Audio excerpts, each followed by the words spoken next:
ونستعينه ونستغفره ونعوذ بالله من شرور أنفسنا ومن سيئات أعمالنا من يهد الله فلا مضل له ومن يضلله فلا هادي له ونشهد أن لا إله إلا الله وحده لا شريك له ونشهد أن سيدنا وحبيبنا ومولانا محمدا عبده ورسوله الذي أرسله بالحق بشيرا ونذيرا وداعيا إلى الله بإذنه وسراجا منيرا فقد قال الله تعالى في كلامه المجيد وفرقانه الحميد أعوذ بالله من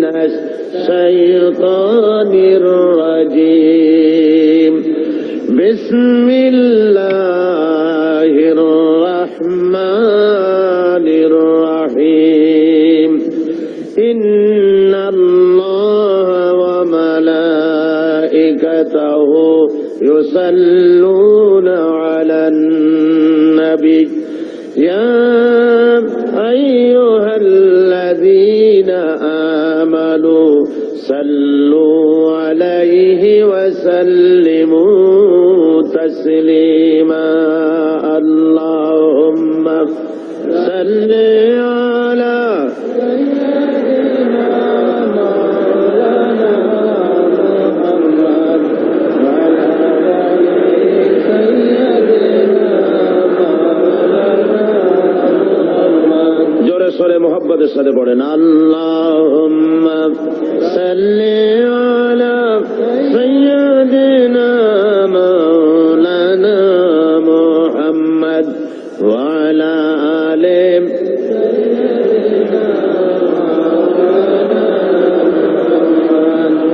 नसीमा जानबे बतहा गुजर कुन ज़हवालम मुहम्मद रा खबर कुन बलगल उला बिकमालिही कशफत दुजा बिजमालिही हसनत जमीअ खसालिही सल्लु अलैहि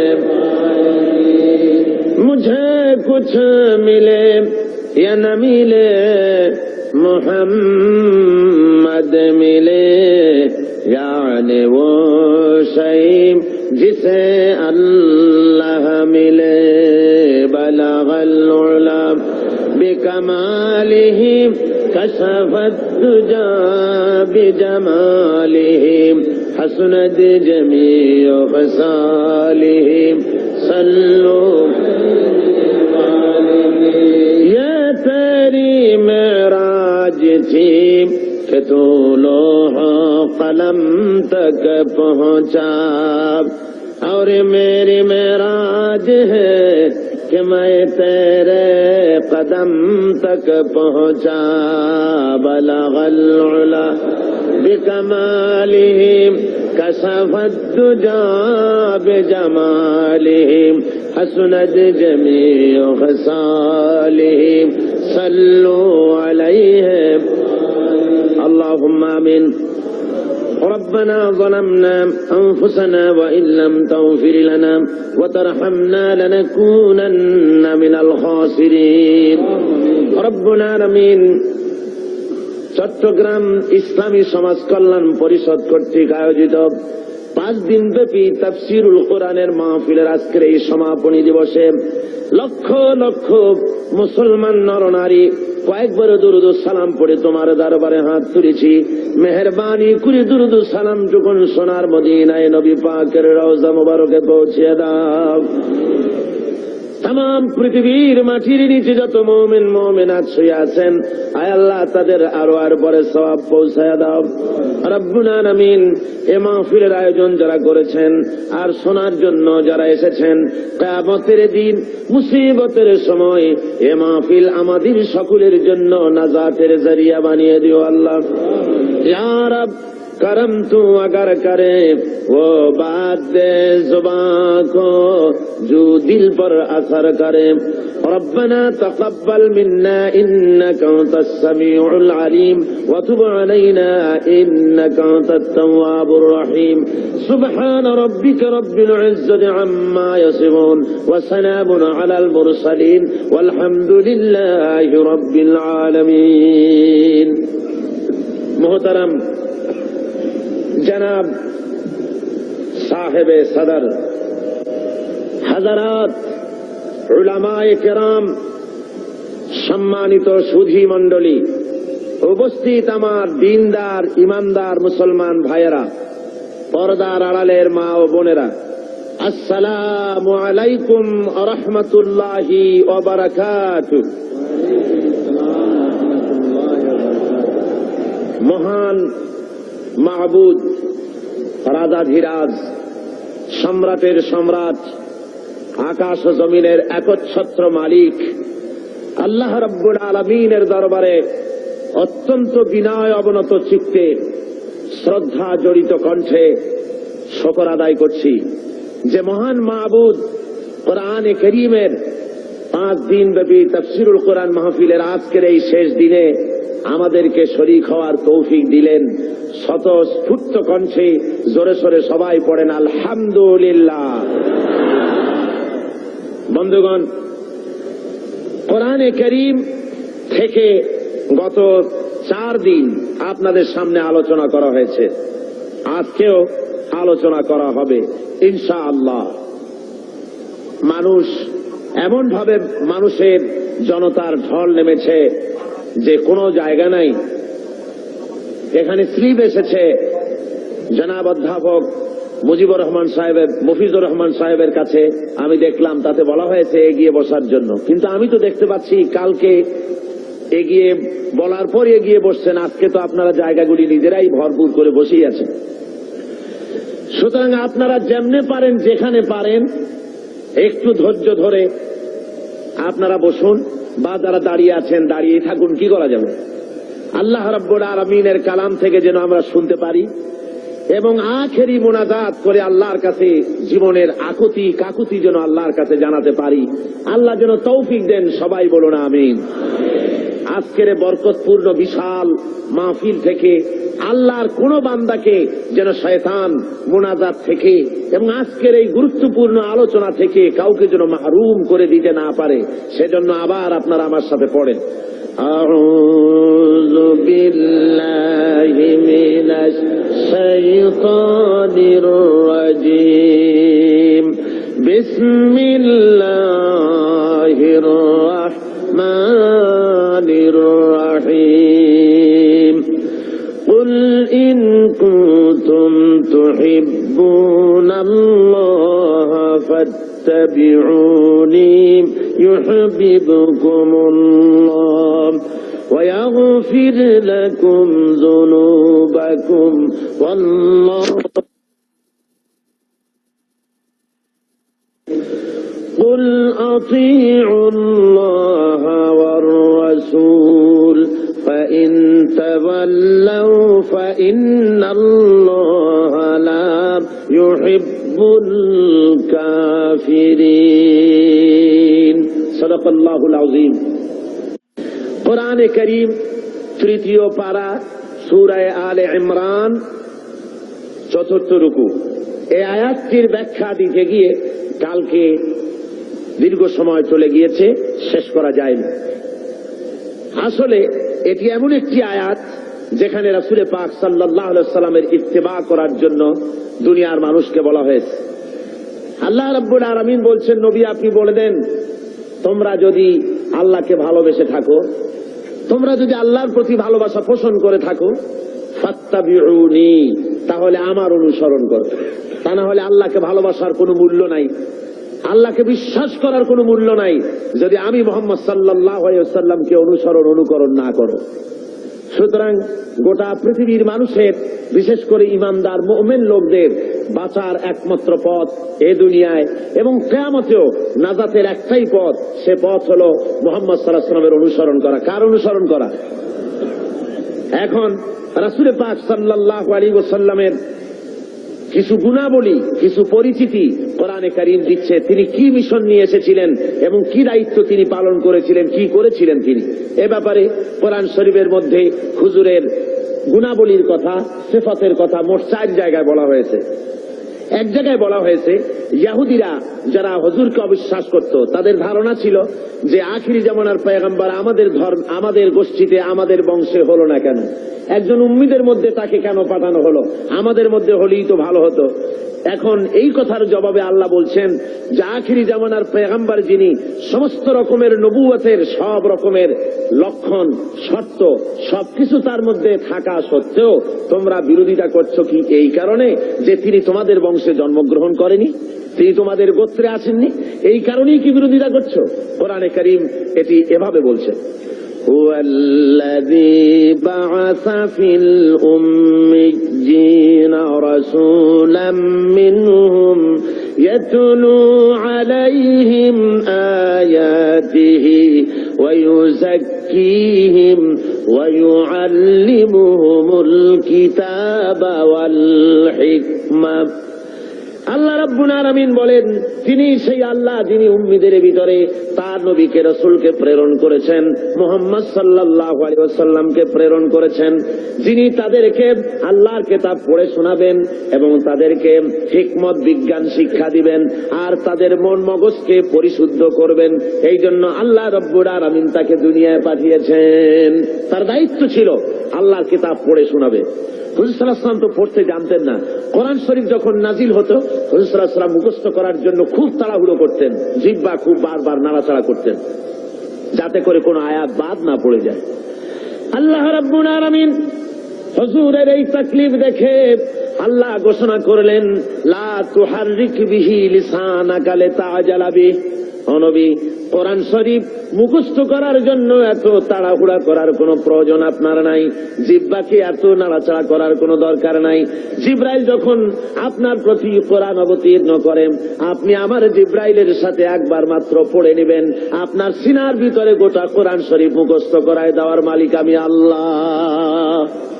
আমি মুখস্থ করায় দেব, শুধু মুখস্থই করাবো না, আমি আপনাকে পড়ার ক্ষমতা দিয়ে দেব। আপনি তেলাওয়াত করতে পারবেন, আপনি তেলাওয়াত করে মানুষকে বুঝাতে পারবেন, সে ক্ষমতাও আমি আপনাকে দান করে দিব। এ হলো এক জায়গা। 2 নম্বরে আর এক জায়গায় আল্লাহ রসুলকে বলছেন, মুনাফিক এবং দুর্বল চিত্ত লোক যারা, তাদের এই অনুভূতি দেওয়ার জন্য যে মুহাম্মদ সাল্লাল্লাহু আলাইহি ওয়াসাল্লামকে আমি তোমাদের মধ্যে পাঠিয়ে দিয়ে তোমাদের প্রতি আমি বিরাট এহসান করেছি, আমি তোমাদের জন্য বিরাট এহসান করেছি যে নবী তোমাদের মধ্যে আমি পাঠিয়েছি। কোরআনে কারীম বলতেছেন এই কথাটি এভাবে, ওয়ালাম লাকাদ মান্নাল্লাহু আলাল মুমিনিনা ইয বা'আসা ফীহিম রাসূলাম মিন আনফুসিহিম ইয়াতলু আলাইহিম আয়াতিহি ويزكيهم ويعلمهم الكتاب والحكمة। আমি আল্লাহ রাব্বুল আলামিন মুমিনদের উপরে যথার্থ অনুগ্রহ করেছেন। আল্লাহ মুমিনদের প্রতি যথার্থ অনুগ্রহ করেছেন যে তিনি মুমিনদের ভেতরেই আল্লাহ রাব্বুল আলামিন মানুষের মধ্য থেকে একজন পয়গম্বর পাঠিয়েছেন এবং তাকে দিয়ে কিতাব শিক্ষা দিয়েছেন, তাদের ব্রেইনকে, তাদের মন মগজকে পরিশুদ্ধ করেছেন এবং তাদেরকে কিতাব এবং হিকমত শিক্ষা দিয়েছেন। তৃতীয় আরেকটি জায়গায় আল্লাহ বলেন, কামা আরসালনা ফীকুম রাসূলাম মিনকুম ইয়াতলু আলাইকুম আয়াতিনা ويزكيهم ويعلمكم ما لم تكونوا تعلمون।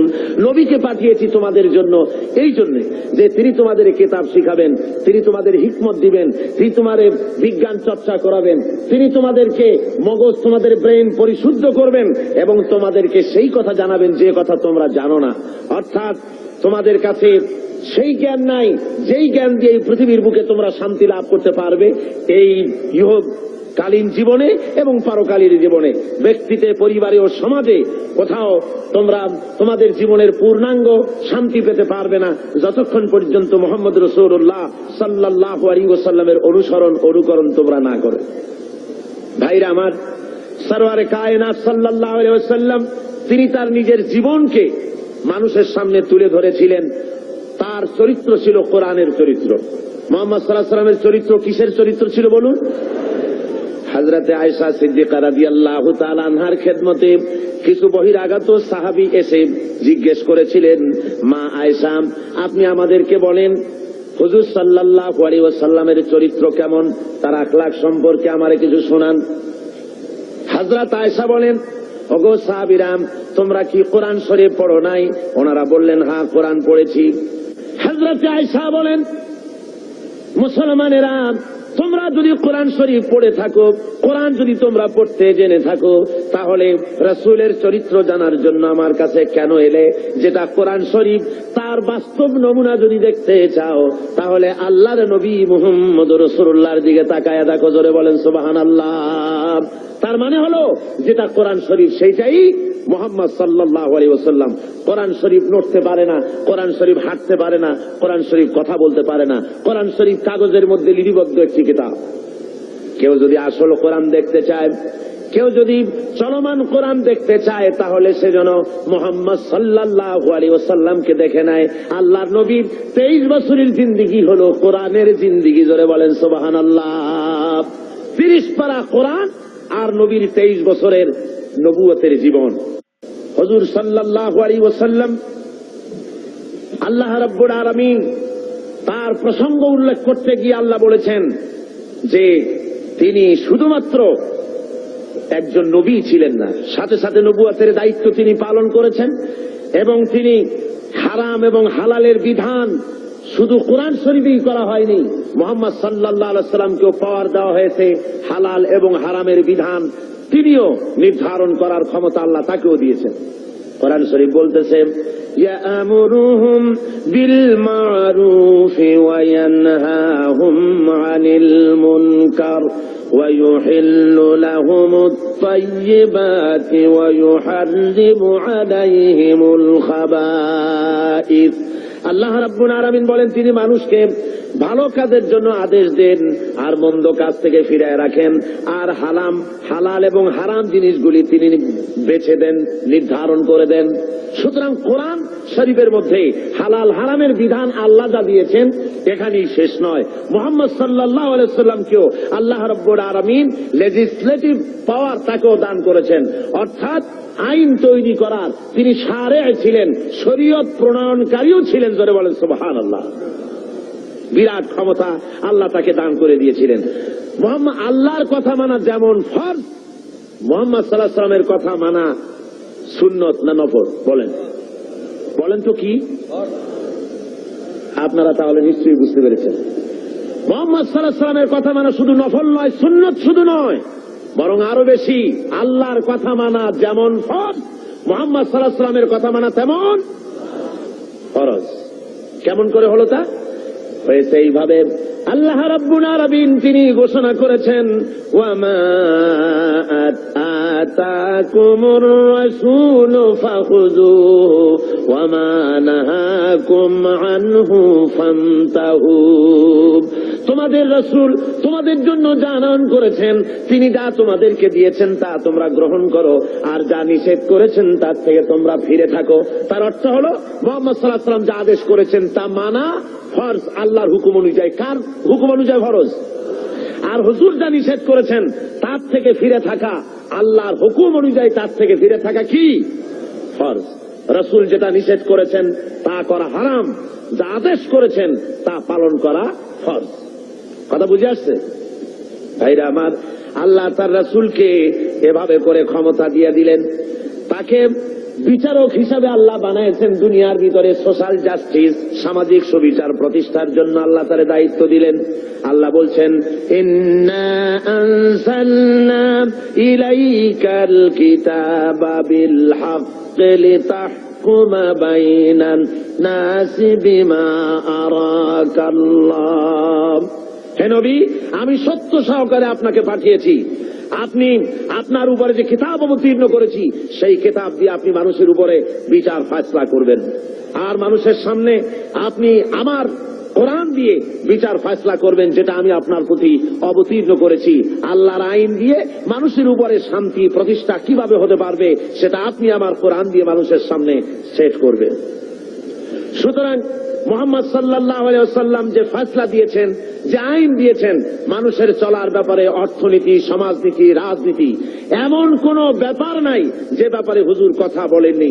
হুজুরের ফয়সালা যদি কেউ না মানে, মুসলমান দাবি করার পর যে ব্যক্তি পড়ল লা ইলাহা ইল্লাল্লাহ, লা ইলাহা ইল্লাল্লাহ, লা ইলাহা ইল্লাল্লাহু মুহাম্মাদুর রাসূলুল্লাহ। তার দায়িত্ব হলো, মুমিনের দায়িত্ব হলো রাসূলের হুকুম শুনলো আর সাথে সাথে মাথা পেতে দেবে। কোরআন শরীফ বলছে ইন্নামা কানা কাওলাল মুমিনিনা ইযা দুউ ইলাল্লাহি ওয়া রাসূলিহি লিয়াহকুমা বাইনাহুম আন ইয়াকুলু সামি'না ওয়া আতা'না। মুমিনদেরকে যখন আল্লাহ এবং তার রাসূলের দিকে ডাকা হয়, আল্লাহ এবং রাসূলের পক্ষ থেকে কোনো অর্ডার দেওয়া হয়, তখন মুমিন যারা তারা আল্লাহর মীমাংসা এবং তার রাসূলের দেওয়া ফয়সালা মেনে নেবে, আর শোনার সাথে সাথে বলবে সামি'না ওয়া আতা'না, শুনলাম এবং আনুগত্যের মস্তককে অবনত করে দিলাম। এটা হলো মুমিনের কাজ। আর মুনাফিক কি করে? আল্লাহ বলেন শোনো, মুনাফিক কারা?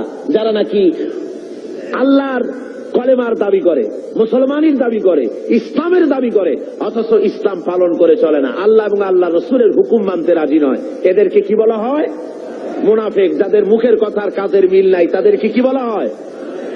এই মুনাফিকদের আচরণ সম্পর্কে আল্লাহ বলেন وَإِذَا قِيلَ لَهُمْ تَعَالَوْا إِلَى مَا أَنزَلَ اللَّهُ وَإِلَى الرَّسُولِ رَأَيْتَ الْمُنَافِقِينَ يَصُدُّونَ عَنكَ صُدُودًا।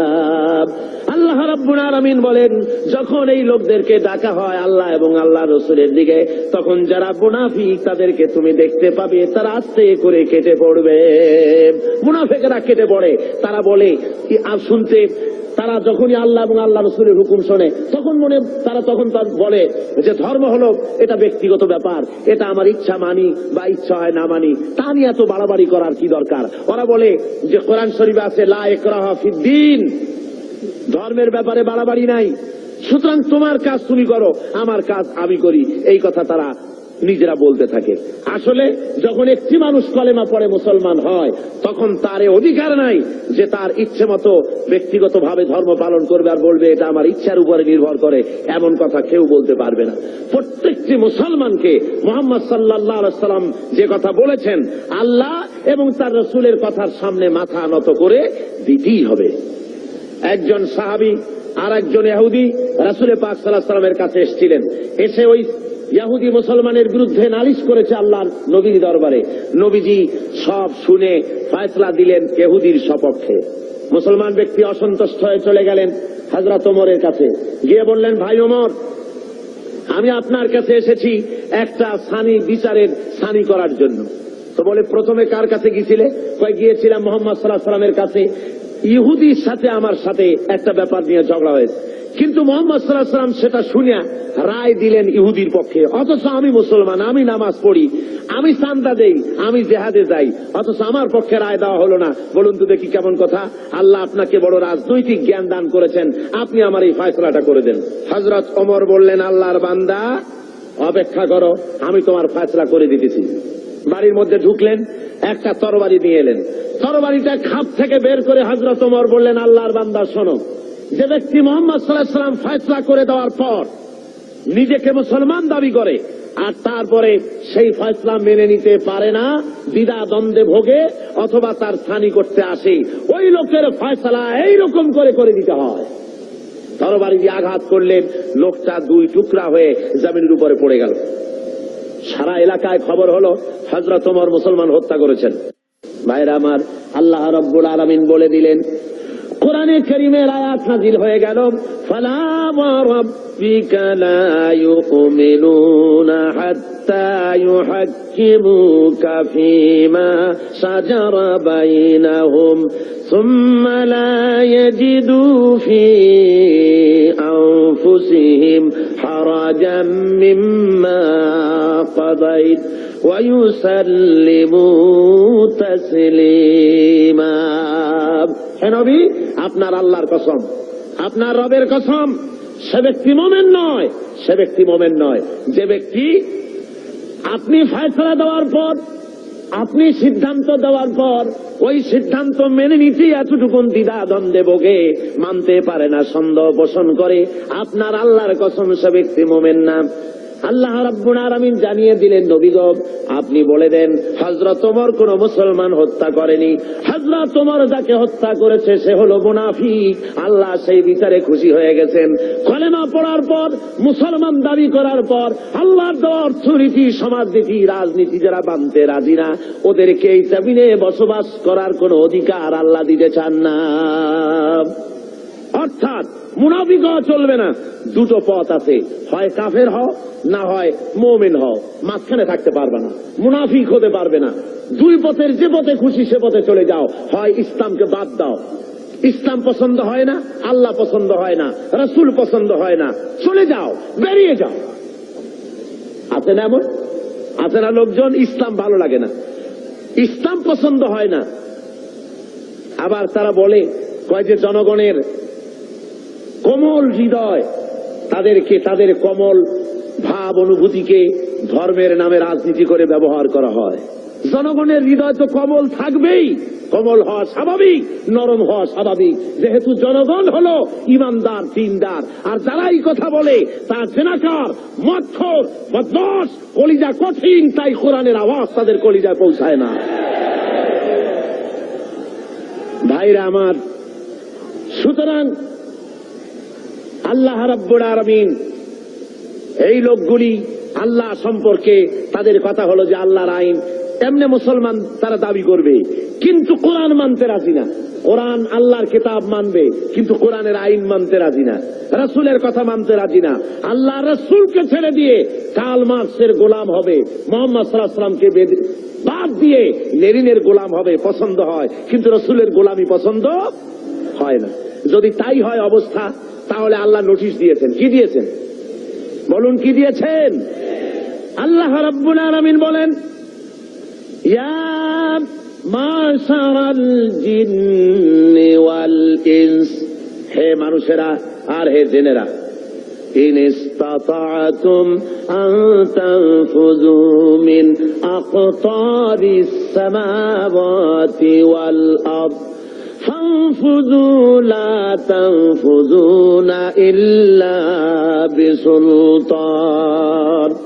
আমার ইসলাম যদি ভালো না লাগে, আমার কোরআন যদি পছন্দ না হয়, আমার নবী যদি ভালো না লাগে, বেরিয়ে যা আমার আকাশের নিচের থেকে, আমার জমিনের উপর থেকে বেরিয়ে যা, চলে যা। ইসলাম ভালো লাগে না, রাসূল ভালো লাগে না, কোরআন ভালো লাগে না, বেরিয়ে যা।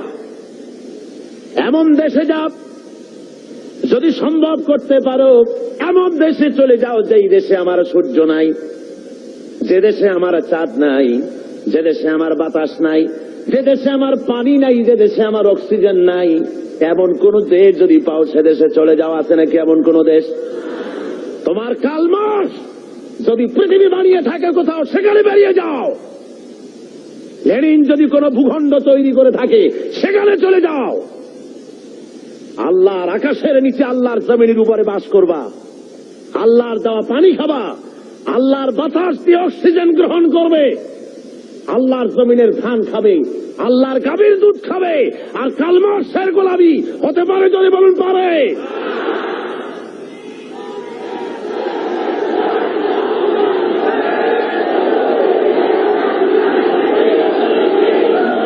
ভাইরা আমার,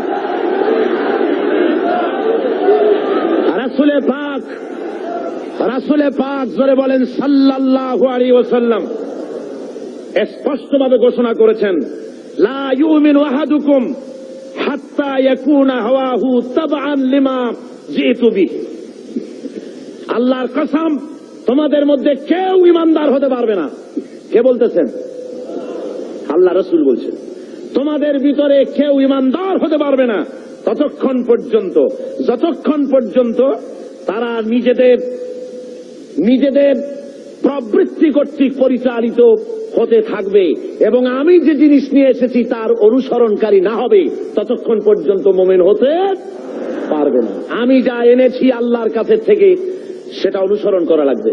আমি যে অর্থনীতি দিয়েছি, রাসূল যে অর্থনীতি দিয়েছেন, রাসূল যে সমাজনীতি দিয়েছেন, রাসূল যে রাষ্ট্রনীতি দিয়েছেন, রাসূল যে পথ দেখিয়েছেন, এই পথ যদি না মানে, রাসূল বলেছেন কখনো মুমিন হতে পারবে না। কে বলেছেন?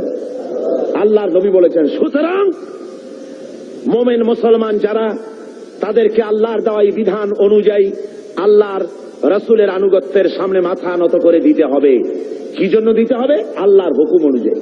আল্লাহ রাব্বুল আলামিন বলেন, ওয়া মা আরসালনা মির রাসূলিন ইল্লা লিয়ুতাআ বিইذনিল্লাহ। আমি যে রাসূলই পাঠিয়েছি তাকে আনুগত্য করার জন্যই পাঠিয়েছি, আর তা আল্লাহর হুকুমে। নবীর আনুগত্য করতে হবে, এটা কার হুকুম? বলুন জোরে, কার হুকুম? নবীর আনুগত্য করতে হবে আল্লাহর হুকুমে। আল্লাহ রাব্বুল আলামিন বলছেন, মান ইউতিউর রাসূলা ফাকাদ আতা আল্লাহ। যে ব্যক্তি রাসূলের আনুগত্য করলো সে আল্লাহর আনুগত্য করলো। যে রাসূলের আনুগত্য করলো সে কার আনুগত্য করলো? আল্লাহ রাব্বুল আলামিনের। সুতরাং প্রত্যেকটি মুসলমানকে তার ব্যক্তি, পরিবার, সমাজ ও রাষ্ট্রে জীবনের সকল দিক ও বিভাগে একমাত্র তাকে আইন মেনে চলতে হবে। কার? আল্লাহ এবং তার রাসূলে পাক সাল্লাল্লাহু আলাইহি ওয়াসাল্লামের পথ তাকে অনুসরণ করে চলতে হবে। এই জন্য আল্লাহ বলছেন, আতিউল্লাহ ওয়া আতিউর রাসূল। তোমরা আল্লাহর, কুল আতিউল্লাহ ওয়ার রাসূল, আল্লাহ এবং রাসূলের আনুগত্য করো। তোমার জীবনের মুক্তি এই পথে। এই পথ ছাড়া তোমার জীবনের আর কোনো মুক্তি হতে পারে না। আজকে মানুষের জন্য অর্থনৈতিক মুক্তি, লোকেরা মনে করে ইসলাম হলো একটি ধর্ম মাত্র। ইসলাম কি? শুধুমাত্র একটি ধর্ম। এই কথা ছড়ানো হচ্ছে তথাকথিত প্রগতবাদী, নাস্তিক্যবাদীর ধ্বজাধারীরা। তারা চতুর্দিকে ছড়াচ্ছে ইসলাম হলো শুধুমাত্র একটি ধর্ম, এতে আছে শুধু নামাজ, রোজা, হজ, যাকাতের কথা, অর্থনৈতিক কোনো বক্তব্য নাই। সুতরাং ধর্মের দিক থেকে আমরা নামাজ, রোজা ঠিকই করবো আল্লাহর, কিন্তু অর্থনৈতিক মুক্তির জন্য কার্ল মার্কসের কাছে যাওয়া ছাড়া আমাদের কোনো পথ নাই, সমাজতন্ত্র করা ছাড়া কোনো পথ নাই। এই কথা তারা বলে বেড়াচ্ছে এবং আমাদের যুবকদেরকে তারা সর্বনাশ করতেছে। বলুন ঠিক কিনা? আপনারা আমাকে বলেন, এই কোরআন শরীফে আল্লাহ কি অর্থনৈতিক বক্তব্য রাখেন নাই? রাজনৈতিক বক্তব্য নাই? সমাজনীতির বক্তব্য নাই? সব এর মধ্যে ভরা আছে। কিন্তু দুঃখের বিষয়, আমার কলেজ, ইউনিভার্সিটির ছাত্রগুলি যারা ওখানে পড়াশোনা করছে, তার একটি অংশকে আজকে তাদেরকে বিরুদ্ধে নিয়ে নেওয়া হয়েছে। তারা আমার ঘরের ছেলে, অথচ ইসলামকে তারা মুসলমানদের বলে ধর্মান্ধ। মুসলমানদের কি বলে? ধর্মান্ধ। আর ওরা হয়েছে প্রগতিবাদী, প্রগতিশীল। প্রগতি হওয়া যায়, ইসলামরে যত গালি দেওয়া যাবে, রসুলকে গালি দিয়ে যত কবিতা লেখা যাবে, ততই প্রগতিশীল হয়, ততই প্রগতিবাদী হয়। ঠিক কিনা কর? সুতরাং আপনার আমার ছেলেকে যারা ধ্বংস করলো, নষ্ট করলো, ওদের চেনার দরকার আছে না? জোরে বলেন, ওদের চেনার দরকার নাই? কারা আমার ছেলে নষ্ট করলো? আমার ওই ছেলে ইউনিভার্সিটি, কলেজে আজকে যারা লেনিন এবং মার্কসের গোলাম হয়েছে, এই ছেলেগুলি তো আমার ছেলে ছিল, আপনার ছেলে ছিল, আমার ভাইয়ের ছেলে ছিল। এই ছেলেগুলিকে কারা নষ্ট করলো? নষ্ট করেছে ইউনিভার্সিটি এবং কলেজের তথাকথিত এক শ্রেণীর প্রফেসরেরা। সব না, এক শ্রেণীর শিক্ষকরা। কোন শ্রেণী? যেই শ্রেণীর শিক্ষকরা মস্কো থেকে ট্রেনিং পেয়েছে, পেন্টাগনের ট্রেনিং পেয়েছে, পিকিং এর ট্রেনিং পেয়েছে, শান্তিনিকেতন থেকে মগজ ধোলাই করে পাঠিয়ে দেওয়া হয়েছে চট্টগ্রাম ইউনিভার্সিটিতে, পাঠানো হয়েছে রাজশাহী ইউনিভার্সিটিতে, পাঠানো হয়েছে ঢাকা ইউনিভার্সিটিতে। বিভিন্ন ইউনিভার্সিটি থেকে বসে এসব অধ্যাপক, শিক্ষক নামের কলঙ্ক আমার দেশের হাজার হাজার ছেলেকে বেঈমান বানিয়ে দিল। বলুন ঠিক কিনা?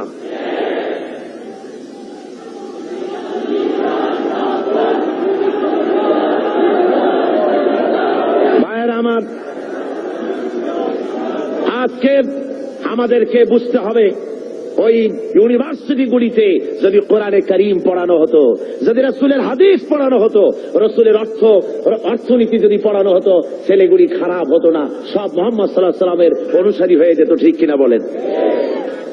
আল্লাহ রাব্বুল আলামিন কোরআনে কারীমের মধ্যে অর্থনীতি দিয়ে ভরপুর করে দিয়েছেন। সমস্ত কথা বলেছেন, শ্রমিকের ব্যাপারে কথা বলেছেন, কৃষকদের ব্যাপারে কথা বলেছেন। পুঁজিবাদকে ইসলাম আশ্রয় দেয়নি, বরং অর্থনৈতিক একটি সামাজিক সুবিচার, একটি সুষম বন্টন নীতির কথা আল্লাহ রাব্বুল আলামিন বলেছেন। এই পৃথিবীর সমস্ত সম্পদের আসল মালিক কে? জোরে বলুন কে? লিল্লাহি মা ফিস সামাওয়াতি ওয়া মা ফিল আরদ। পড়েন সবাই আমার সাথে, লিল্লাহি মা ফিস সামাওয়াতি ওয়া মা ফিল আরদ। আসমান আর জমিনের সবকিছুর একচ্ছত্র মালিকানা হলো আল্লাহর, কিন্তু আল্লাহ রাব্বুল আলামিন ওই মালিক আল্লাহর সম্পদ থেকে কাউকে কাউকে এর মালিক এর কিছু সময়ের জন্য রক্ষক বানায় দেন, কিছু সময়ের জন্য আমানতদার বানায় দেন। যার কাছে যতটুকু জমি আছে, টাকা আছে, সম্পদ আছে, এগুলি তার কাছে আমানত মাত্র। আল্লাহ কোরআনে কারীমের মধ্যে বলেন, ওয়ানফিকু মিম্মা জাআলাকুম মুস্তাখলাফিনা ফি। আল্লাহ যে সব ধন সম্পদ তোমাদেরকে দান করেছেন, এর প্রতিনিধি বানাইছেন, তোমরা তার থেকে আল্লাহর রাস্তায় খরচ করো। এর দ্বারা বোঝানো হচ্ছে ধন সম্পদের আসল মালিক আল্লাহ, তোমার কাছে কিছুদিনের জন্য আমানত রাখা হয়েছে। আর ওই ধনীদেরকে বলা হয়েছে, ওয়াল্লাযীনা ফি আমওয়ালিহিম হাক্কুম মা'লুমুন লিস-সাইলি ওয়াল মাহরুম। ধনীদের সম্পদের মধ্যে গরিবদের অধিকার আছে। আল্লাহ রাব্বুল আলামিন বলছেন ধনীদেরকে যে গরিবরা তোমার করুণার পাত্র নয়, বরং তোমাদের সম্পদে আছে তাদের অধিকার, সে অধিকার তোমরা আদায় করে দাও। এবারে আল্লাহ রাব্বুল আলামিন এভাবে করে কোরআনের মধ্যে বারবার এই কথা বলেছেন, ওয়ানফিকু মিম্মা রাযাকনাকুম, আমি তোমাদেরকে যে রিজিক দান করেছি তার থেকে তোমরা খরচ করো গরিব জনসাধারণের জন্য। প্রশ্ন উঠলো, হে রাসূল কি খরচ করব? আল্লাহ জবাবটা শিখাই দিলেন, ওয়ায়াসআলুনাকা মাযা ইউনফিকুনা কুলিল আফওয়া। আল্লাহ রাব্বুল আলামিন বলেন, নবী হে, আপনাকে প্রশ্ন করা হয় কি খরচ করব, আপনি বলে দেন প্রয়োজনের অতিরিক্ত জিনিস আল্লাহর রাস্তায় খরচ করে দাও, যেটা তোমার কাজে লাগছে না, তোমার ব্যক্তিগত এবং তোমার পরিবারের জন্য রেখে বাকি জিনিসটা তুমি আল্লাহর রাস্তায় মানুষের জন্য, গরিবদের জন্য খরচ করে দাও। তিরমিজি শরীফের হাদিসের মধ্যে এসেছে, আল্লাহ রাসূল বলেছেন, মানুষের প্রত্যেকটি আদম সন্তানের খাওয়া পড়া, শিক্ষা, চিকিৎসা, বাসস্থান, এই জিনিসগুলির গ্যারান্টি আল্লাহ রাব্বুল আলামিন দিয়ে থাকেন, ইসলামী সরকার দিয়ে থাকে।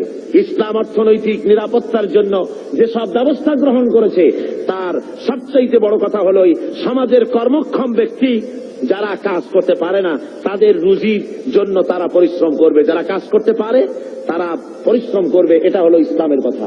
কোরআনে কারীমের মধ্যে সূরা জুমায় একথা বলা হয়েছে, فَإِذَا قُضِيَتِ الصَّلَاةُ فَانتَشِرُوا فِي الْأَرْضِ وَابْتَغُوا مِنْ فَضْلِ اللَّهِ وَاذْكُرُوا اللَّهَ كَثِيرًا لَعَلَّكُمْ تُفْلِحُونَ। আল্লাহ রাব্বুল আলামিন বলেন, নামাজ পড়া যখন হয়ে গেল, ফাইযা কুদিয়াতিস সালাত ফান্তাশিরু ফিল আরদ, নামাজ পড়া যখন হয়ে গেছে, এখন আর ঘুমায় থেকো না, বেরিয়ে যাও, কলে কারখানায়, খেতে খামারে, অফিসে আদালতে কাজ করো। জোরে বলেন সুবহানাল্লাহ। ইসলাম কাজের ট্রেনিং দেয়, বসে থেকো না, নামাজ পড়া হয়েছে, বেরিয়ে যাও। হাদিস শরীফে এসেছে, ইযা সাল্লাইতুমুল ফাজরা ফালা তানুমু আন তালবি আরযাকিকুম, যখন ফজরের নামাজ পড়া হয়ে গেল, ঘুমায়ো না, ফালা তানুমু, ঘুমায়ো না, বেরিয়ে যাও, কল কারখানা, খেতে খামারে, অফিসে আদালতে উৎপাদন বাড়াও, কাজ করো, নিজের জন্য পরিশ্রম করো, অন্যের জন্য পরিশ্রম করো। হুজুর বলেছেন, সেই ব্যক্তির মতো হতভাগ্য আর কেউ নাই যে নিজের জন্য পরিশ্রম করে না, অন্যের জন্য পরিশ্রম করে না, তার মতো হতভাগ্য আর কেউ হতে পারে না। ইসলাম কাজের কথা এভাবে বলেছেন, আর বলেছেন কি, এই কাজটা যখন করবে তখন কিন্তু আমাকে ভুলে যেও না, আমার কথা মনে রেখো। যখন তুমি কাজে বেরোবে, আমার ফাইদা কুদিয়াতিস সালাত ফান্তাশিরু ফিল আরদ ওয়াবতাগু মিন ফাদলিল্লাহ ওয়াযকুরুল্লাহা কাসীরান লাআল্লাকুম তুফলিহুন। যখন তোমরা রুজি তালাশের জন্য বেরোবে তখন আমার জিকির বেশি বেশি করে করবে। কার জিকির? আল্লাহর জিকির। তার মানে এটা নয় যে অফিসে বসে আল্লাহু আল্লাহু করবেন, তারপরে জমিনে গিয়ে আল্লাহু আল্লাহু করবেন মুখে মুখে শুধু, তা না। জিকির মানে স্মরণ। জিকির মানে কি? এর মানে হলো আপনি যখন অফিসে বসবেন, আল্লাহ বলেন এটা তোমার রুজি কামাইয়ের জায়গা, অফিসে বসে যতক্ষণ থাকবে তখন আমাকে স্মরণ করবে। আমি যদি তোমার স্মরণে থাকি তাহলে বাম হাতের ইনকাম করা সম্ভব হবে না। কথা বোঝেন? বাম হাতের ইনকাম এটা আছে নাকি? চিটাগঙ্গে নাই বোধহয়, আছে। ঘুষের টাকা, অবশ্য বাংলাদেশে ঘুষ নাই। বাংলাদেশে ঘুষের প্রচলন আছে নাকি? না না, বাংলাদেশে ঘুষ গেছে বকশিস হইয়া। কয় যে আমার বকশিস দিতে। হযরতে ওমর ফারুক রাদিয়াল্লাহু তাআলা আনহুর জামানায় যাকাত কালেক্টররা যাকাতের টাকা নিয়ে এসেছে, এসে বলছে হে আমিরুল মুমিনিন, এই নিন, এই টোপলাটা হলো যাকাতে। আচ্ছা ওইটা কি? ওই যে ছোট টোপলাটা? ওইটা হলো আমার হাদিয়া, লোকেরা আমাকে দিয়েছে। হযরত ওমর বলছেন ওটাও জমা দাও। এটা তো আমাদের লোকেরা হাদিয়া দিয়েছে। যাও না, জমা দাও। এরপরে আমি তোমার চাকরি বাদ দিয়ে দিলাম, এখন যাও দেখি তোমার কেটে হাদিয়া দেয়। তার মানে ওইটা দিয়েছে তোমার চাকরির জন্য। সুতরাং ঘুষ খাওয়া হলো হারাম। ঘুষ খাওয়া কি? হারাম। আল্লাহ রাব্বুল আলামিন বলেন, যখন তুমি কলকারখানায়, খেতে খামারে, অফিসে যখন বসবে, আমার জিকির বেশি করে করবে, আমাকে স্মরণে রাখবে, তাহলে কোন ক্রমে তুমি ঘুষ তোমার বাম হাতের ইনকাম করতে পারবে না। আমার ভয় অন্তঃকরণে তোমার আসবে। এখন যে গভর্নমেন্ট ক্ষমতায় আছেন, এই গভর্নমেন্ট প্রথমে যখন ক্ষমতায় আসেন, এসেই তারা আসবার আগেই ঘোষণা করেছিলেন যে দুর্নীতির বিরুদ্ধে আমরা জিহাদ ঘোষণা করেছি, দুর্নীতির বিরুদ্ধে। এই ঘোষণার পর তারা ক্ষমতা এলেন। এর কদিন পরেই আমার মাহফিল ছিল বাইতুল মোকাররমে। তো ঘোষক সেখানে উপস্থিত, বোঝেন তো কে? তো আমি সেখানে বললাম মোনাজাতের মধ্যে যে আল্লাহ, যারা আজকে দুর্নীতির বিরুদ্ধে জিহাদ ঘোষণা করে ময়দানে এলেন, এরাই যেন কিয়ামতের দিন দুর্নীতির দায়ে আসামি হয়ে তোমার কাঠগড়ায় না দাঁড়ায়। আবার আজকে দেখা গেল সমাজের অবস্থা, যারা দুর্নীতির বিরুদ্ধে জিহাদ ঘোষণা করে এলেন, দুর্নীতি মনে হয় কোন সমাজের এমন কোন একটি রন্ধ্র নাই যেখানে দুর্নীতি আজ না ঢুকেছে। কি কোন ঠিক কিনা? সমাজের পরতে পরতে, সর্বস্তরে, রন্ধ্রে রন্ধ্রে ঘুষ, অনাচার, ব্যভিচার ঢুকে গিয়েছে। এই জন্য আল্লাহ বলছেন, আমি যদি স্মরণে থাকি তাহলে এই অন্যায় অবিচার করা তোমার পক্ষে সম্ভব হবে না। আল্লাহ রাব্বুল আলামিন এরপরে যারা কাজ করতে পারেন তাদের কি, যারা কাজ করতে পারে না, উপার্জনে অক্ষম যারা, তাদের জন্য আল্লাহ রাব্বুল আলামিনের রাসূল পাক সাল্লাল্লাহু আলাইহি ওয়াসাল্লাম বলেছেন যে যারা কাজ করতে পারে, তারা কর্ম কাজে যারা শক্তি নাই, তাদের প্রয়োজন তারা মিটিয়ে দেবে। ওয়ায়াকফুলু গানিয়ুহুম ফাকিরাহুম, তাদের সমাজের ধনীরা তারা গরিবদের খাবারের বন্দোবস্ত করবে, তাদের অভাব অভিযোগ প্রয়োজনকে মিটিয়ে দেবে। আল্লাহ রাব্বুল আলামিনের নবী বলেন, সেই ব্যক্তি মুমিন নয়, সেই ব্যক্তি মুমিন নয়। তিনবার বললেন। সাহাবায়ে কেরাম জিজ্ঞেস করলেন, ইয়া রাসূলুল্লাহ, কোন ব্যক্তি মুমিন নয়? হুজুর বলেন, যে ব্যক্তি পেট পুরে আহার করার পর ঘুমায় গেল, এই কথা জানার পরে যে তার প্রতিবেশী না খেয়ে আছে, এই কথা জানার পরে যে ঘুমায় গেল। আল্লাহ নবী বলেন, সে যত নামাজি আর যাই কিছু হোক না কেন, আল্লাহর কাছে সে মুমিন বলে চিহ্নিত হতে পারবে না। এর চাইতে উন্নত মানের কথা এই পৃথিবীতে আর কেউ বলতে পেরেছে? বলুন, কি বলেন? আর কেউ বলতে পেরেছে? আর কেউ বলতে পারেনি। রাসূল পাক সাল্লাল্লাহু আলাইহি ওয়াসাল্লাম বলেছেন, আইয়ু রাজুলিন মাতা জিয়ান বাইনা আগনিয়া ফাকাদ বারিয়াত মিনহুম জিম্মাতুল্লাহি ওয়া রাসূলি। আল্লাহর নবী বলেন, কোন ধনাঢ্য এলাকার ভিতরে কোন গরিব মানুষ যদি মারা যায়, কোন মানুষ যদি না খেয়ে মারা যায় কোন ধনাঢ্য এলাকার ভিতরে, তাহলে ওই এলাকার ধনী ব্যক্তিদের সঙ্গে আল্লাহর সাথে এবং তার রাসূলের সাথে কোনো সম্পর্ক থাকবে না, সমস্ত সম্পর্ক বিচ্ছিন্ন হয়ে যাবে। জোরে বলেন নাউযুবিল্লাহ। কোন ধনীদের এলাকায় যদি গরিব না খাইয়া মরে যায়, তাহলে ওই এলাকার ধনীদের সাথে আল্লাহর কোনো সম্পর্ক বাকি থাকবে না। রাসূল পাক সাল্লাল্লাহু আলাইহি ওয়াসাল্লাম একথা স্পষ্ট করে বলেছেন। তাই তো আমরা দেখেছি মুহাম্মদ সাল্লাল্লাহু আলাইহি ওয়াসাল্লাম যখন ক্ষমতায় ছিলেন, হুজুর বলেছেন, অর্থাৎ রাষ্ট্রীয় ক্ষমতায়, হুজুর বলেছেন, খায়রুল কুরুনে কারনি, সর্বশ্রেষ্ঠ যুগ হলো আমার যুগ। জোরে কোন সুবহানাল্লাহ। মানুষ দরজা খুলে ঘুমাবার সুযোগ পেয়েছে, না খেয়ে কেউ মরে নাই। আজকে তো লোকেরা মঞ্চের উপরে দাঁড়ায়, ইলেকশন আসলে পরে কত কায়দার লম্বা জামা গায়ে দেয়, দেখেন না? খদ্দরের জামা একেবারে আমাদের চাইতেও লম্বা জামা, দুই কোনাটা খুব বেশি করে লম্বা, কানাটা ফাড়া। এরপরে মঞ্চে এসে সুন্দর করে বলে, এবার যদি একবার চাইতে পারি ক্ষমতায়, না খাইয়া কেউ মরবে না, কিন্তু কি খাইয়া যে মরবে তাও তারা বলে না। ভাইরা আমার, মানুষেরা বুঝতে পারে না, আর এদের পেছনে দৌড়াতে থাকে। রাসূল পাক সাল্লাল্লাহু আলাইহি ওয়াসাল্লাম ইসলামী বিধানের মাধ্যমে মানুষের খাওয়া পড়া, শিক্ষা, চিকিৎসা, বাসস্থানের গ্যারান্টি দিয়েছিলেন। রাসূল দুনিয়া থেকে বিদায় হলেন। হযরতে আবু বকর, হযরত ওমর, হযরত উসমান, হযরত আলী রিদওয়ানুল্লাহ তাআলা আলাইহিম আজমাইন দুনিয়ার বুকে শাসন করেছেন, পৃথিবীকে দেখাচ্ছেন রাষ্ট্র কেমনে চালায়। নিজেরা না খেয়ে জনগণকে খাবারের বন্দোবস্ত করেছেন। হযরত ওমর ফারুক রাদিয়াল্লাহু তাআলা আনহু তো রাতের আধারে ঘুরে ঘুরে বেড়াতেন, কে খেয়েছে, কে না খেয়ে আছে, কার বাড়ি অসুখ, কার বাড়ি ভালো, কি অবস্থা, এগুলি রাসূল পাক সাল্লাল্লাহু আলাইহি ওয়াসাল্লামের সাহাবী হযরত ওমর দেখতেন। মানুষের চাপ আর কিছু না। আমি আর ওদিকে লক্ষ্য করবেন, এদিকে লক্ষ্য করেন। আমি তো আপনাদের নিয়ে জিহাদের ময়দানে যাব। কোথায় যাব? তো এই রকমের একটা আওয়াজ শুনে, যদি মানুষের চিল্লানি আওয়াজ শুনে যদি ওদিক ফিরে তাকান, তাহলে আপনাদের নিয়ে জিহাদের ময়দানে যাওয়া যাবে? কি বলেন? সাহসী হতে হবে, দুর্জয় সাহসী হতে হবে। এখানে আর কিচ্ছু নাই, মানুষের বসা ছাড়া আর কোনো কিছু হওয়া সম্ভব নয়, যেহেতু এটা কোরআনের মাহফিল। কিসের মাহফিল? জোরে বলেন, কিসের মাহফিল? সুতরাং লোকেরা বসতে জায়গা পাচ্ছে না বলে প্রচন্ড ভিড়ে মানুষের অসুবিধা হচ্ছে, আর কিছুই না। আপনারা লক্ষ্য করুন, হযরত ওমর ফারুক রাদিয়াল্লাহু তাআলা আনহু রাষ্ট্রপ্রধান, আর রাসূল এমন রাষ্ট্রপ্রধান বানিয়েছিলেন, একদিকে রাষ্ট্রের প্রধান আর একদিকে মসজিদের ইমাম। জোরে বলেন সুবহানাল্লাহ। রাষ্ট্রপ্রধান যিনি হবেন, সেই এলাকার সবচাইতে বড় মসজিদে ইমামতিও তাকে করতে হবে, সে যোগ্যতা থাকা লাগবে।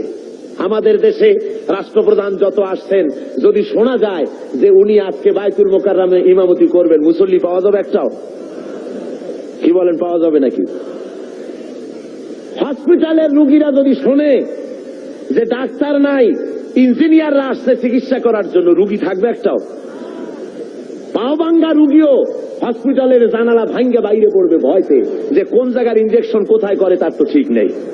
সুতরাং লোকেরা বলবে, আল্লাহ এমন প্রেসিডেন্টের পিছনে নামাজ পড়া থেকে আমাকে রক্ষা করো, আমাদের বাঁচাও। রাসূল বানিয়েছিলেন এমন, যিনি হবেন রাষ্ট্রপ্রধান, তিনি হবেন মসজিদের কি ইমাম, তিনি অর্থনীতির ইমাম, তিনি গোটা দেশের ইমাম। একদিকে ইমাম, আর একদিকে স্পিরিচুয়াল ওয়ার্ল্ড, অর্থাৎ আধ্যাত্মিক জগৎ, ইলমে মারফতের শৈল শিখরে আল্লাহ তাকে আরোহণ করিয়েছেন হযরত ওমর। হযরত আলী রাদিয়াল্লাহু তাআলা আনহু, হযরত ওমর ফারুক রাদিয়াল্লাহু তাআলা আনহুর জামানায় খেলাফতের আমলে তিনি স্বপ্নে দেখছেন যেন মুহাম্মদ সাল্লাল্লাহু আলাইহি ওয়াসাল্লামের পেছনে তিনি ফজরের নামাজ আদায় করছেন মসজিদে নববীতে। নামাজ শেষ হয়ে যাওয়ার পর হযরতে আলী রাদিয়াল্লাহু তাআলা আনহু তিনি দেখলেন যে মসজিদের দরজা থেকে একজন বুড়ি প্রবেশ করলো একটা পাত্র নিয়ে। রাসূলের কাছে এসে বলছেন, ইয়া রাসূলুল্লাহ, এই পাত্র ভরা খোরমা আমার বাগানের, আপনি খান, সাহাবায়ে কেরামদের মধ্যে ভাগ করে দেন। রাসূল জিজ্ঞেস করলেন, পাত্রটা নিয়া, মিয়া তোমার নাম কি? বলছে, আমার নাম জুবায়ের। নাও 5টা, তোমার নাম? আমার নাম সাঈদ। নাও 7টা, তোমার নাম? জাবের। নাও 3টা, তোমার নাম? আমার নাম আবু সাঈদ খুদরি। নাও 6টা। এভাবে ভাগ করতেছেন। দিতে দিতে সর্বশেষ হযরত আলী, হুজুর বলছেন, তুমি কে? হযরত আলী বলেন, হুজুর আমি তো আলী। নাও 1টা। হযরত আলী হুজুরের কাছের থেকে খোরমা নিয়ে নিজের মুখের মধ্যে দিয়ে চিবোচ্ছেন। হযরত আলী স্বপ্নের ভিতরে রাসূলের দেওয়া খুরমার দানা মুখের ভিতরে দিয়ে চিবোচ্ছেন। এমন সময় কানের মধ্যে আজানের আওয়াজ চলে গেল, ফজরের আজানের, আসসালাতু খায়রুম মিনান নাওম। হযরত আলীর ঘুম ভেঙে গেল। তিনি ঘুমের থেকে জেগেছেন ঠিকই, কিন্তু মুখের ভিতরে রাসূলের দেওয়া খুরমার স্বাদ তার মুখের মধ্যে তখনও বিরাজমান। আল্লাহর নবীর জান্নাতি সুগ্রাণ তখনও হযরত আলীর ঘরের মধ্যে তখনও রয়েছে। হযরত আলী উযু করে মসজিদে নববীর ভিতরে চলে গেলেন, যায় দেখেন হযরত ওমর ইমামতি করতেছেন। নামাজ শেষে ওমর যখন পিছনে ফিরেছেন, হযরত আলী দেখেন মসজিদের ভিতরে একজন লোক ঢুকলো। মসজিদের ভিতরে একজন বুড়ি ঢুকলেন, হাতে একটা পাত্র নিয়ে এসে বলছেন, হে আমার আমিরুল মুমিনিন, এটা আমার বাগানের, আপনি নিজে খান আর রাসূলের সাহাবীদের মধ্যে ভাগ করে। হযরত ওমর ফারুক রাদিয়াল্লাহু তাআলা আনহু খরমার পাত্র হাতে নিয়ে বলছেন, তোমার নাম কি? কয় অমুক না ওই কয়টা। তোমার নাম কি? অমুক নয় ওই কয়টা। দিতে দিতে হযরত আলীর বেলায় বলেন, আলী তুমি কে? কয় আমি তো আলী। কয় তুমি নাও একটা। হযরত আলী বলেন, ভাই ওমর, তোমার কাছে তো খরমা আরো আছে পাত্রে দেখা যায়, আমার ঘরে ছেলে পেলে আছে, দিলে তো তুমি আরো দিতে পারো, আমার একটা কেন দিলে? একাধিক দাও না কেন?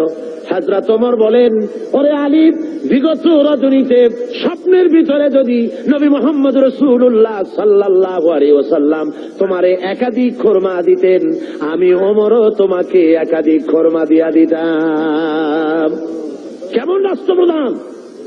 আমিরুল মুমিনিন হযরত ওমর ফারুক রাদিয়াল্লাহু তাআলা আনহু। মানুষের একদিকে আমিরুল মুমিনিন রাষ্ট্রপ্রধান, আর একদিকে দুয়ারে দুয়ারে ঘুরে বেড়াচ্ছেন, কে খেতে পারতেছে কে খেতে পারতেছে না, সব ঘুরে ঘুরে তিনি দেখতেছেন। একবার তিনি এক মুসলমান বাহিনী, ইসলামী বাহিনী যুদ্ধ করতে গেছে, জিহাদের ময়দান থেকে ফিরে আসতেছে তারা, তিনি খবর নেওয়ার জন্য এগিয়ে গেলেন। খবর নেওয়ার জন্য এগিয়ে গিয়েছেন, প্রতিমধ্যে এক বুড়ির সঙ্গে দেখা। বুড়ি জিজ্ঞেস করেন, আইডিয়া তুমি কি জানো হযরত ওমর কোথায় গেছে? হযরত ওমর পথে নিজের পরিচয় দেওয়া সঠিক মনে করলেন না। তিনি বললেন যে ওমর এই দিকে গেছে, নিজের দিকে দেখালেন। বুড়ি মনে করছে ওই দিকে গেছে। হযরতে ওমরের কথার পর বুড়ি বলছে, পথিক তুমি কি জানো ওমর কেমন আছে? কয় হ্যাঁ জানি তো, ভালো আছে। কয় তুমি তো বলছো ভালো আছে, আমি বলি ওমর নিপাত যাক। হযরত ওমর বললেন, মা তা কেন? কয় যে আমি আজকে ৩-৪ দিন পর্যন্ত বাইরের থেকে এসেছি, আমি মদিনার লোক না, তো আমি এখানে আছি, খলিফার কাছেও যেতে পারি না, আর আমিও আমার খাবার ঠিক মতো পাই না। সেই জন্য অসন্তুষ্ট হয়েছি যে তিনি বলেছেন ফোরাতের কূলে যদি একটি ছাগল একটি কুত্তাও যদি মারা যায় না খাইয়া, আমি ওমর দায়ী হব। তা আমি তো মানুষ, আমি তো খাবার পেলাম না, সেই জন্য আমি অসন্তুষ্ট হয়েছি। তারপরে হযরত ওমর বলছেন, বুড়িমা তুমি ওমরের উপরে খুব নারাজ হয়েছে দেখা যায়। তো হযরত ওমর তো খুব ব্যস্ত, যুদ্ধ চলতেছে বাইরে, আর সমস্ত জিনিস নিয়ে তিনি খুব ব্যতিব্যস্ত আছেন, তা তুমি কি হলে ওমরের প্রতি খুশি হও? বুড়ি বলছে, তোমাকে তো খুব ওমর ভক্ত লোক বলে মনে হয়, তা দাও তো দেখি আমাকে এতগুলো দিনার, তাহলে আমি খুশি হই। হযরত ওমর পকেটে হাত দিয়েছেন সে পয়সাগুলি বের করার জন্য।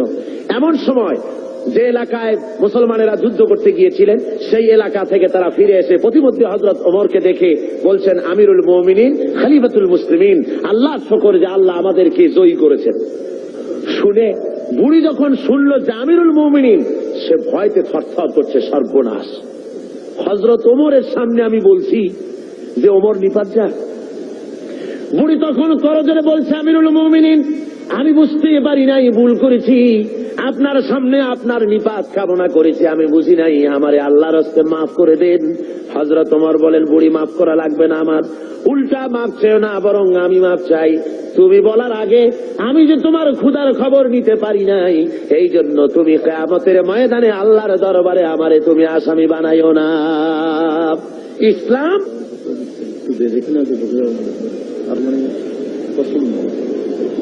বন্ধুগণ, মানুষের প্রচন্ড ভিড়ে মানুষ মারা যাওয়ার উপক্রম হচ্ছে কোন কোন আশেপাশে। তো আমি যদি আপনাদের বলি একটু চাপতে, আপনারা কি পারবেন? আমিও জানি আপনারা পারবেন, কিন্তু দাঁড়াবেন না, কেউ দাঁড়াবেন না, দাঁড়াবার কোনো পারমিশন নাই, বেয়াদবি করবেন না। বসা অবস্থায় একটু এগোন তো, বসা অবস্থায় চতুর্দিক থেকে কেউ কোনো মুসলমান দাঁড়াবে না। বসা অবস্থায় একটু চেপে আসেন আর একটু মহব্বতের সাথে জিকির করেন, লা ইলাহা ইল্লাল্লাহ, খুব জোরে করেন, লা ইলাহা ইল্লাল্লাহ,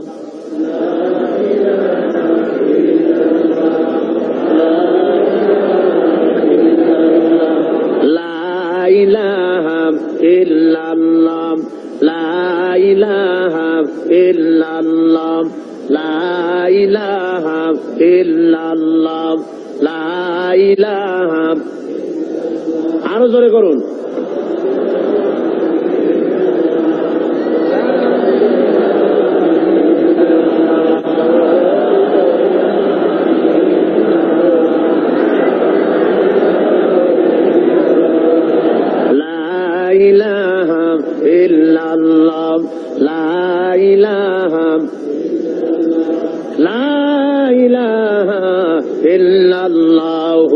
মুহাম্মাদুর রাসূলুল্লাহ।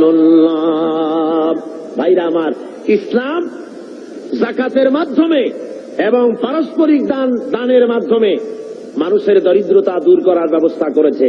হযরত ওমর ইবনে আব্দুল আজিজ রাহমাতুল্লাহ আলাইহির যুগে বাজারে বাজারে শহরাত করা হতো, যাকাত কে নেবে, যাকাত কে নেবে, একটা লোক যাকাত নেব আমি, এইরকম লোক পাওয়া যায় নাই। জোরে কোন সুবহানাল্লাহ, লোক পাওয়া যায় না।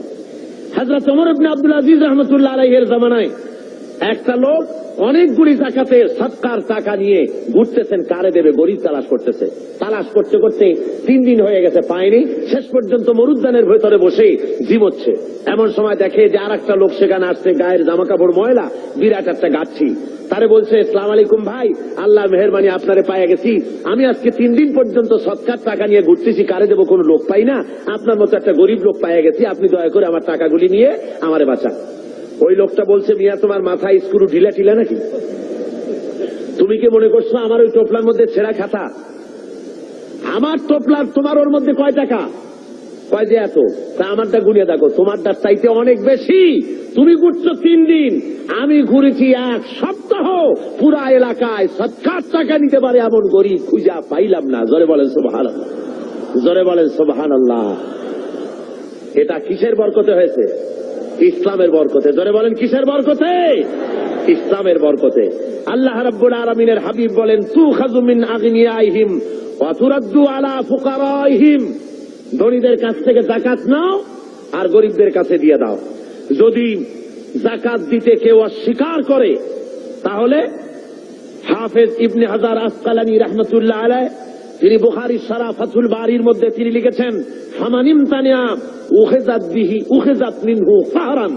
অর্থাৎ যদি কেউ যাকাত দিতে গভর্নমেন্টের হাতে অস্বীকার করে, জবরদস্তি করে তার কাছ থেকে যাকাত আদায় করে নাও।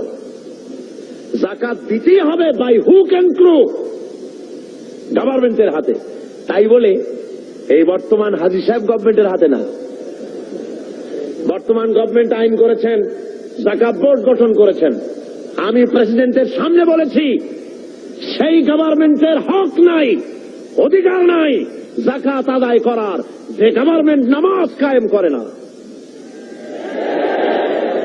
আল্লাযীনা ইম্মাক্কান্নাহুম ফিল আরদ আকামুস সালাত ওয়া আতাউজ যাকাত ওয়া আমারু বিল মা'রুফ ওয়া নাহাউ আনিল মুনকার। আল্লাহ রাব্বুল আলামিন বলেন, আমি যদি মানুষকে, মুমিনদেরকে যদি ক্ষমতায় দেই, 4খানা কাজ করবে। কয়খানা বলুন? মুমিন ব্যক্তিদের যদি আমি ক্ষমতা দেই, 4টা কাজ করবে। প্রথম কাজ হলো, প্রথম নম্বরে নামাজ আদায় করবে, নামাজ কায়েম করবে, নামাজ প্রতিষ্ঠা করবে। অর্ডার দিয়ে দিবে নামাজ পড়তে হবে বাধ্যতামূলক। কোন অফিসার, কোন স্কুল, কোন কলেজ, কোন ইউনিভার্সিটি নামাজের অর্থে চলতে পারবে না। নামাজের সময় বন্ধ করে দিতে হবে, বা জামাত নামাজ আদায় করবে মুসলমান, তারপরে আবার কাজ শুরু করবে। অর্ডার হবে গভর্নমেন্টের পক্ষ থেকে, নামাজ পড়তেই হবে, আল্লাহর হুকুম। অনেকে বলে, কয় হুজুর শুধু তো একটু নামাজ পড়ি না, নইলে আমি লোকটা আসলে খারাপ না।